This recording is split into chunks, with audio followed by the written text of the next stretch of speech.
স্বরধ্বনিগুলো উচ্চারণের সময় ঠোঁটের আকৃতি কেমন হয় তার উপর ভিত্তি করে ধ্বনিগুলোকে দুটো শ্রেণীতে ভাগ করা হয়েছে। বিষয়টা খুবই সহজ। এটা আমি যেভাবে আপনাদের দেখিয়ে দেব, এটা যদি নিজেরা বাড়িতে আয়নার সামনে দাঁড়িয়ে প্র্যাকটিস করেন তাহলে আর কোনোদিনও ভুলবেন না। দেখুন, এখানে রয়েছে, আমি এগুলোর নাম বলছি না, এগুলো যেভাবে উচ্চারিত হয় সেটা বলছি। এখানে কি রয়েছে? ই। কি? ই। ঠোঁটটা দেখুন কেমন হচ্ছে, ঠোঁটের আকৃতি ই। ঠোঁটটা স্বাভাবিকভাবে যেমন থাকে এর থেকে ই যখন বলছি অনেকটা ছড়িয়ে যাচ্ছে বা প্রসারিত হচ্ছে। এ। ঠোঁটটা স্বাভাবিকভাবে যেমন থাকে তার থেকে এ বলার সময় অনেকটা ছড়িয়ে যাচ্ছে, ঠোঁটটা প্রসারিত হচ্ছে। এ।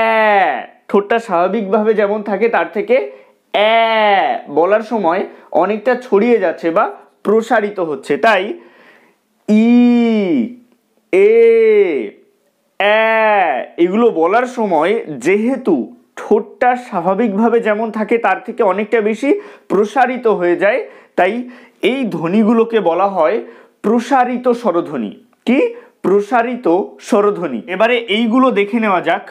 উ, এটাকে যখন আমরা বলছি উ, ঠোঁটটা স্বাভাবিকভাবে যেমন থাকে তার থেকে অনেকটা বেশি উ ছোট হয়ে আসছে, ছোট উ গোল আকৃতির বা কুঞ্চিত হচ্ছে বা কুঁচকে যাচ্ছে বলা যেতে পারে। উ, ঠোঁটটা স্বাভাবিকভাবে যেমন থাকে তার থেকে অনেকটা বেশি উ কুঞ্চিত হচ্ছে বা ছোট হয়ে আসছে।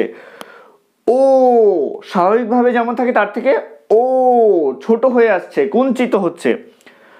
অ, অ স্বাভাবিকভাবে যেমন থাকে তার থেকে অনেকটা বেশি অ কুঞ্চিত হচ্ছে। তাই এই ধ্বনিগুলো উ, ও, অ উচ্চারিত হওয়ার সময় যেহেতু ঠোঁটগুলো কুঞ্চিত হচ্ছে তাই এগুলোকে বলা হয় কুঞ্চিত স্বরধ্বনি। কি? কুঞ্চিত স্বরধ্বনি। কুঞ্চিত স্বরধ্বনি। এবারে অনেকের মনে প্রশ্ন জাগতে পারে যে আটা কোথায় গেল? আ কুঞ্চিত স্বরধ্বনি হবে নাকি প্রসারিত স্বরধ্বনি হবে? এর উত্তর আপনারা নিজেরাই বের করে নিতে পারবেন। আয়নার সামনে দাঁড়াবেন, বলবেন আ, আ, আ।